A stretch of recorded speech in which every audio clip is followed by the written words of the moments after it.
Une photo d'orphelinat de 1923 montre un garçon pointant vers quelque chose hors cadre. Les rapports disciplinaires révèlent qu'il parlait à l'homme du jardin, qui n'était pas censé exister. Quand les archivistes trouvent des preuves photographiques de cette figure mystérieuse cachée dans la propriété abandonnée, la vérité derrière son geste va tout changer. Dans les archives poussiéreuses de la Chicago Historical Society, l'archiviste Margaret Chen manipule avec soin une vieille photographie de 1923. L'image en noir et blanc montre 37 enfants rangés en rangées soignées devant l'orphelinat Mercy Heights. Leur visage affiche des expressions sérieuses, typiques de cette époque. Ce qu'elle ne sait pas encore, c'est que cette photographie apparemment innocente la conduira sur un chemin qui remet en question tout ce qu'elle pensait savoir sur les archives historiques et la mémoire humaine.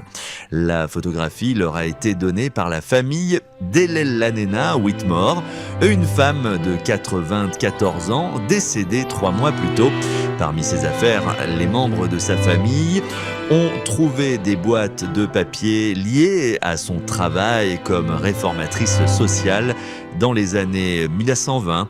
Ellanena avait consacré sa vie à défendre les droits des enfants et la réforme des orphelinats, mais elle n'avait jamais parlé de cette photographie, en particulier à quiconque dans sa famille. Margaret ajuste sa loupe et commence son processus de catalogage habituel. Les enfants sur la photographie ont entre 5 et 16 ans. Ils sont habillés de vêtements sombres et simples, typiques des soins institutionnels de cette période. Le bâtiment derrière eux est construit en briques rouges imposantes avec des fenêtres hautes. Sa présence architecturale austère témoigne de l'approche stricte du bien-être des enfants au début du XXe siècle. Alors que Margaret examine la photographie de plus près, elle remarque quelque chose de particulier. À l'arrière, se tenant troisième à partir de la gauche, se trouve un garçon qui semble avoir environ 12 ans. Contrairement aux autres enfants qui regardent directement l'appareil photo avec des expressions neutres, le regard de ce garçon semble fixé sur quelque chose juste en dehors du cadre. Sa posture est légèrement différente également, tandis que les autres se tiennent les bras le long du corps.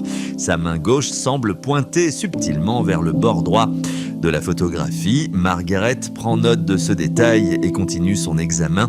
Elle photographie l'image avec du matériel haute résolution, prévoyant de la numériser pour les archives en ligne de la Société historique. En travaillant, elle ne peut se défaire de l'impression qu'il y a quelque chose de plus dans cette photographie que ce qui est visible.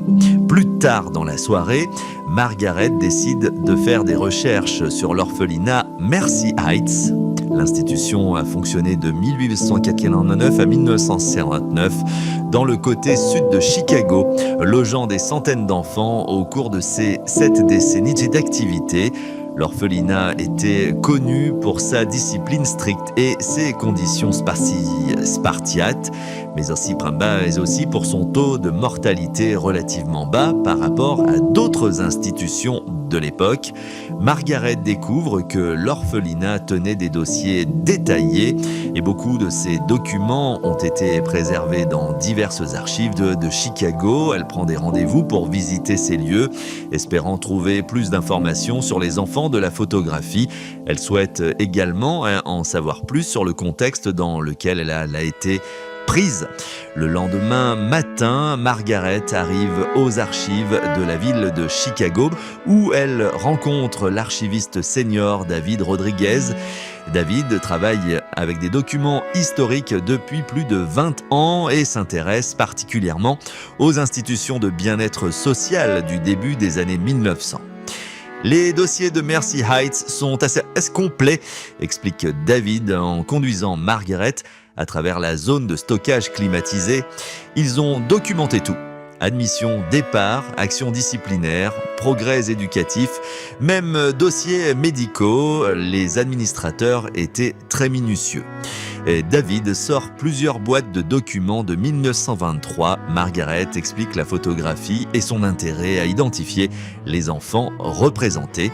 Ensemble, ils commencent à recouper les dossiers de l'orphelinat avec les visages de la photographie. Le processus est pénible.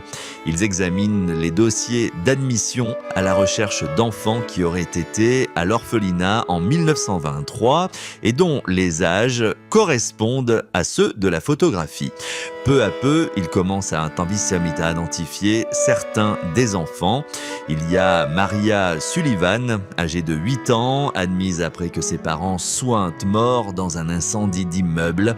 Thomas Mitchell, âgé de 14 ans, amené à l'orphelinat après avoir été trouvé vivant dans la rue.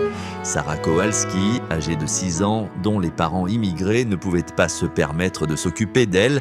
Mais lorsqu'ils arrivent au garçon à l'arrière, celui dont le regard semble fixé sur quelque chose en dehors du cadre, ils rencontrent leur premier mystère. Selon les dossiers, son nom est James Fletcher, âgé de 12 ans, admis à l'orphelinat en 1921, après que sa mère soit morte de la tuberculose. Son père est listé comme inconnu. Ce qui est étrange dans le dossier de James Fletcher, c'est qu'il contient un nombre inhabituel de rapports disciplinaires. La plupart des enfants de Mercy Heights ont des infractions occasionnelles notées dans leur dossier. Parler pendant les repas, ne pas terminer les tâches ménagères, des actes mineurs de défi. Mais le dossier de James est épais de rapports de comportement plus préoccupants. Il parlait sans cesse de l'homme dans le jardin, lit Margaret dans un rapport daté d'octobre 1922. Le personnel a répété à James qu'il n'y ait pas d'homme dans le jardin, mais il insiste sur cette histoire. Hier, il a été trouvé à la clôture du jardin à l'aube, prétendant qu'il rencontrait l'homme. Il a été assigné à des tâches, des tâches supplémentaires en cuisine comme punition pour avoir menti. Un autre rapport de décembre 1922 indique James Fletcher continue d'afficher des comportements préoccupants. Il a été vu en train de parler à lui-même dans la zone du jardin et pointant vers la propriété abandonnée de Henley à côté. Lorsqu'on lui a posé des questions, il prétend qu'il parle à l'homme qui l'aide. Examen médical ne montrant aucun signe de maladie, recommande une observation continue. Et David lève les yeux des documents, le front froncé. C'est inhabituel. Le personnel de Mercy Heights était généralement assez compréhensif des besoins émotionnels des enfants, compte tenu du traumatisme que la plupart de ces enfants avaient vécu. Leur inquiétude à propos du comportement de James suggère que quelque chose de significatif se passait. Margaret sort sa photographie haute résolution de l'image et examine le visage de James Fletcher plus attentivement. Même dans la photographie en noir et blanc, elle peut voir que son expression est différente de celle des autres enfants. Il y a une intensité dans ses yeux et son léger sourire semble suggérer qu'il sait quelque chose que les autres ne savent pas. David, si est un dit Margaret lentement, regarde où James pointe dans cette photographie. Il indique quelque chose à droite du cadre. D'après ses rapports, il parlait toujours de quelqu'un dans la zone du jardin. Et si ce qu'il pointait était réellement là, David termine sa pensée. Mais cela voudrait dire, Margaret hoche la tête, cela voudrait dire qu'il y avait quelqu'un juste à l'extérieur du champ de vision du photographe lorsque cette photo a été prise. Quelqu'un que les autres enfants ne pouvaient pas voir ou choisissaient d'ignorer, mais quelqu'un dont James était très conscient. Il passe le reste de la journée à examiner plus de dossiers, à la recherche d'informations supplémentaires sur James Fletcher ou sur des incidents à l'orphelinat en 1923. Ce qu'il trouve est à la fois éclairant et troublant. En janvier 1923, juste quelques mois avant que la photographie n'ait été prise, Plusieurs rapports de phénomènes étranges à l'orphelinat ont été signalés. Le personnel de la cuisine a rapporté avoir trouvé des portes déverrouillées le matin qui avaient été sécurisées la nuit précédente. Les surveillants de nuit ont noté des bruits inhabituels venant de la zone du jardin. Plus significativement, il y avait des rapports de nourriture manquante des stocks de la cuisine. La directrice de l'orphelinat, Sir Catherine Murphy, avait écrit une lettre au conseil d'administration en février 1923, exprimant des inquiétudes concernant ce qu'elle appelait des problèmes de sécurité à l'établissement. Elle a mentionné que plusieurs enfants, dirigés par James Fletcher, prétendaient avoir aidé quelqu'un ayant besoin de nourriture. Les enfants insistent pour dire qu'ils disent la vérité, a écrit Sir Catherine. Jeune Fletcher est particulièrement catégorique au sujet de cette personne qu'il dit avoir befriended, bien que je sois encline à imputer cela à l'imagination des enfants, les fournitures alimentaires manquantes sont très réelles et nous devons envisager la possibilité que quelqu'un profite effectivement de la gentillesse des enfants. Margaret et David échangèrent des quilles-à-erguir. Les pièces d'un puzzle commencent à se rassembler, mais l'image qu'ils forment est loin d'être claire. Nous devons en savoir plus sur la zone autour de l'orphelinat en 1923, dit Margaret, spécifiquement sur cette propriété Henley mentionnée dans les rapports disciplinaires de James. David accède à la base de données des archives foncières de Chicago sur son ordinateur. La propriété Henley était un grand domaine adjacent à l'orphelinat Mercy Heights. En 1920, la propriété a été abandonnée après la mort de son propriétaire, Herbert Henley, un industriel riche qui n'avait pas de membres de la famille survivants. La propriété est restée vide pendant plusieurs années, lit David dans les dossiers. Il y avait des batailles juridiques en cours concernant le domaine et la propriété est tombée en désuétude. Elle n'a pas été vendue et développée avant 1927. Margaret réalise l'importance de ce timing. Donc, pendant 3 ans, de 1920 à 1923, il y avait une propriété abandonnée juste à côté de l'orphelinat. L'endroit parfait pour quelqu'un pour se cacher s'il avait besoin de rester hors de vue. Mais ce qui se cacherait là, demande David, et pourquoi interagirait-il avec les mêmes choix, avec les enfants de l'orphelinat? Margaret a réfléchi à cette question. Et si c'était quelqu'un qui avait un lien avec l'orphelinat, quelqu'un qui ne pouvait pas être là officiellement, mais se sentait obligé d'aider les enfants d'une certaine manière. Il décide vraiment de rechercher les dossiers du personnel de Mercy Heights à la recherche de quiconque ayant pu quitter l'institution vers 1920 et qui aurait pu avoir des raisons de rester dans la région. Ce qu'ils découvrent est remarquable. En mars 1920, un travailleur d'entretien, William Chen, a été licencié de son poste à l'orphelinat dans des circonstances que les dossiers décrivent seulement comme conduite inadaptée, sans implication criminelle.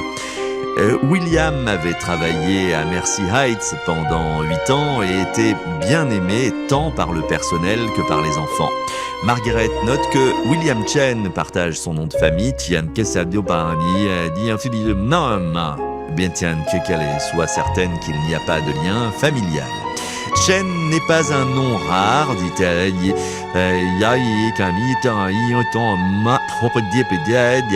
David, mais c'est intéressant. Le dossier personnel révèle que William Chen était un immigrant chinois arrivé à Chicago en 1910. Il était compétent en menuiserie et en entretien général, et pendant son temps à l'orphelinat, il avait particulièrement bien interagi avec les enfants. Plusieurs rapports louaient sa patience et sa bonté, et en particulier avec les plus jeunes résidents qui avaient des difficultés à s'adapter à la vie institutionnelle. Cependant, au début de l'année 1920, il y a eu un incident. Les détails sont vagues, mais il semble que William avait fourni de la nourriture supplémentaire à certains des enfants qu'il estimait ne pas recevoir une nutrition adéquate. Bien que ses intentions soient bonnes, cela allait à l'encontre de la politique de l'orphelinat et créait des problèmes avec les fournitures alimentaires soigneusement rationnées. Donc, William Chen a été licencié pour fondamentalement la même chose que James Fletcher prétendait faire 3 ans plus tard, observe Margaret, aider quelqu'un ayant besoin de nourriture. David hoche pensivement la tête. Et si William vivait dans la propriété abandonnée de Henley depuis 1920, il aurait été en mesure de continuer à aider les enfants, même s'il ne pouvait plus travailler officiellement à l'orphelinat. Au Pamba Piedra, parce qu'à Boisia. Margaret examine à nouveau la photographie, cette fois avec une nouvelle compréhension. Le geste de pointage de James Fletcher prend un nouveau sens. Il ne pointait pas vers quelque chose de mystérieux ou de surnaturel. Il pointait vers un ami, quelqu'un qui lui avait montré de la bonté et qu'il voulait reconnaître même s'il ne pouvait pas expliquer la relation aux adultes qui l'entouraient. Mais pourquoi le personnel de l'orphelinat n'a-t-il pas enquêté plus en profondeur ? Se demande Margaret. Si des enfants disaient interagir avec quelqu'un et que de la nourriture manquait, pourquoi n'ont-ils pas fouillé la propriété adjacente ? David a également réfléchi à cela.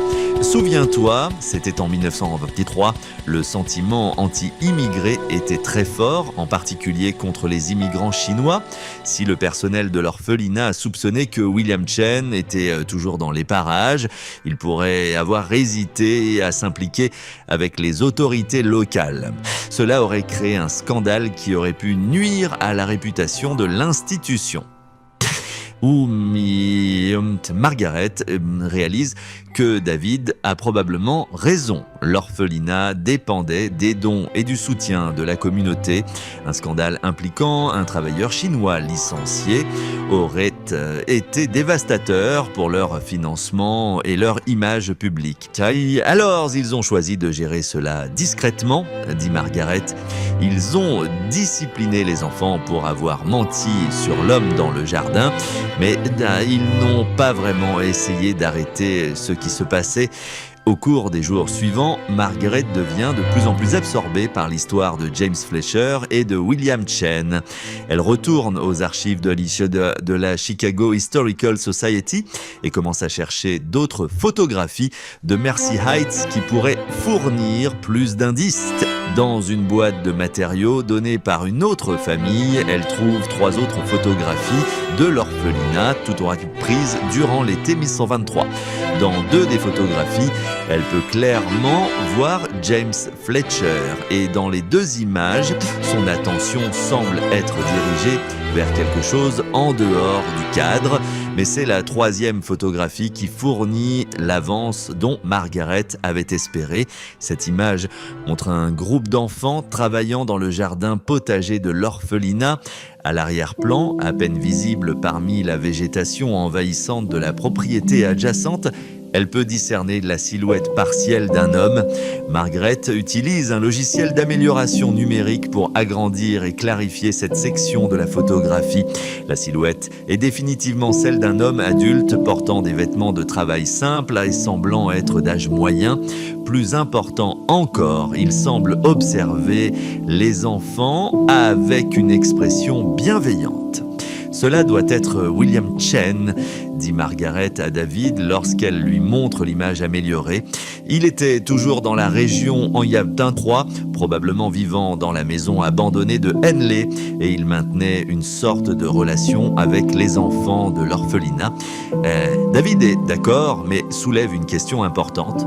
Alors, que lui est-il arrivé ? La propriété Henley a été vendue en 1927, donc il aurait dû partir à ce moment-là. Est-ce qu'il a déménagé ? A-t-il trouvé un autre emploi ? A-t-il renoué des liens avec de la famille ? Margaret décide d'élargir ses recherches pour voir si elle peut retracer la vie de William Chen au-delà de 1923. Elle contacte d'autres sociétés historiques et bureaux d'enregistrement des immigrés, cherchant toute trace de sa vie ultérieure. Ce qu'elle découvre est à la fois réconfortant et triste.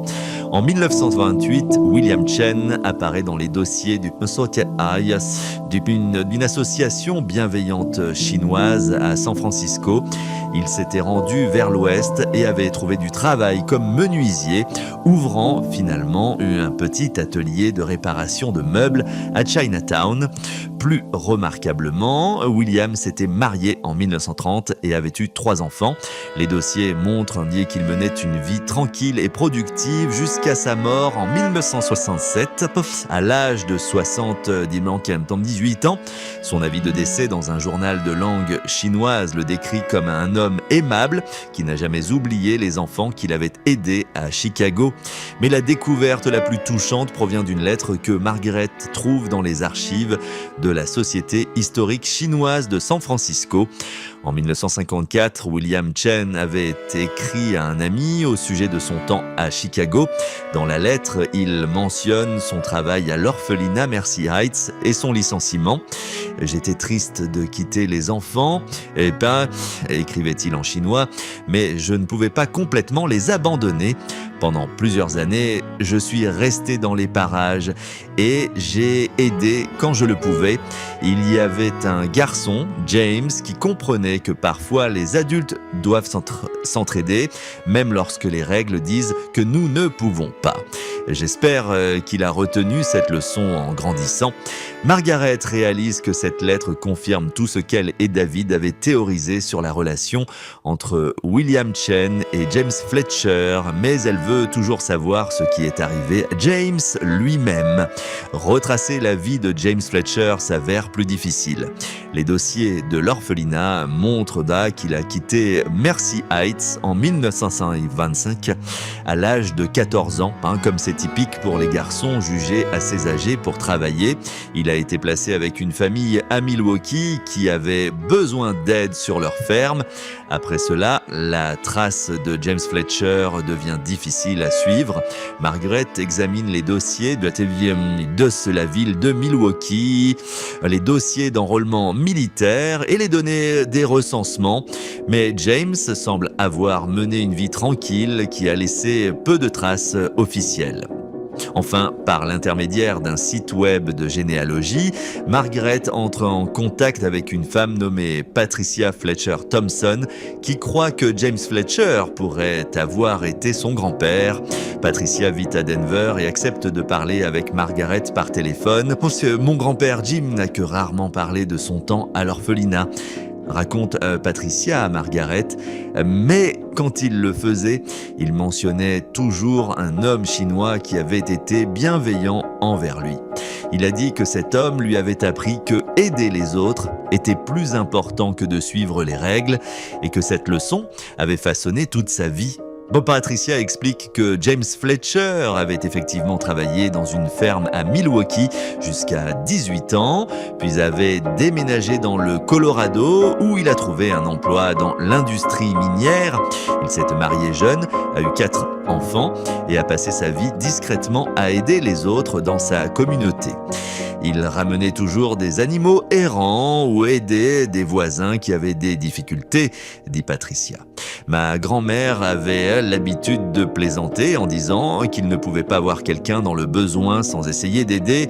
Elle disait que c'était comme s'il avait appris tôt dans la vie que la bonté était la chose la plus importante qu'une personne puisse offrir.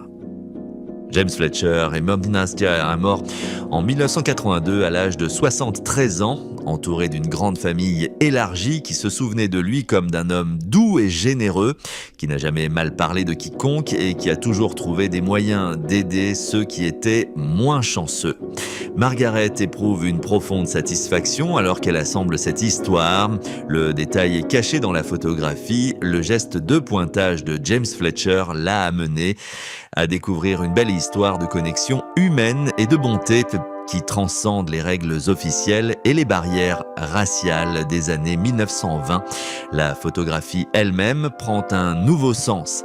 Ce n'est pas seulement un document des enfants dans un orphelinat, c'est un enregistrement d'un moment où un jeune garçon voulait reconnaître un ami qui lui avait montré de la bonté, même si cette amitié existait en dehors des limites approuvées de sa vie institutionnelle.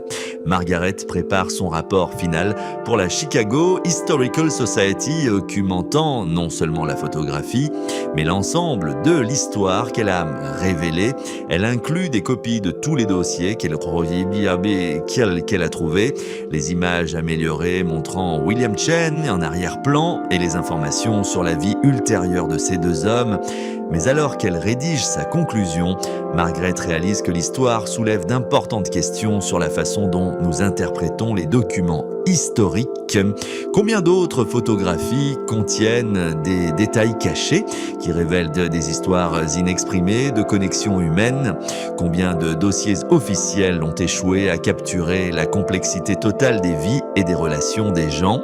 La photographie de l'orphelinat Mercy Heights sera désormais exposée avec une explication complète de son contexte, y compris l'histoire de James Fletcher et William Chen. Ce qui semblait être une simple photographie institutionnelle est devenue une fenêtre sur une histoire remarquable d'amitié, de bonté et des moyens par lesquels les gens trouvent à s'aider, même lorsque les systèmes officiels essaient de les séparer. Margaret contacte une fois de plus Patricia Fletcher Thompson pour partager l'histoire complète qu'elle a révélée. Patricia est émue d'apprendre la connexion de son grand-père avec William Chen et demande si elle peut obtenir des copies des photographies et des documents. Je souhaiterais avoir connu Monsieur Chen lorsque mon grand-père était encore en vie, dit Patricia. Je pense qu'il aurait été tellement heureux de savoir que quelqu'un avait découvert la vérité sur leur amitié. Il n'a jamais oublié la bonté de cet homme. Et maintenant, je comprends pourquoi, alors que Margaret termine son travail sur ce projet, elle réfléchit au pouvoir de la recherche historique minutieuse pour révéler des histoires humaines qui pourraient autrement être perdues. La photographie de l'orphelinat Mercy Heights continuera d'être étudiée par des historiens et des généalogistes, mais maintenant, elle sera comprise non pas comme une image mystérieuse avec un détail inexpliqué, mais comme un enregistrement touchant d'amitié et de soutien mutuel durant une période difficile de l'histoire américaine. Le détail caché qui a d'abord perplexé Margaret, le geste de pointage de James Fletcher, s'est avéré n'être pas mystérieux du tout, mais profondément humain. C'était simplement la façon dont un garçon reconnaissait quelqu'un qui lui avait montré de la bonté, un petit geste qui préservait la mémoire d'une amitié importante à travers près d'un siècle de temps.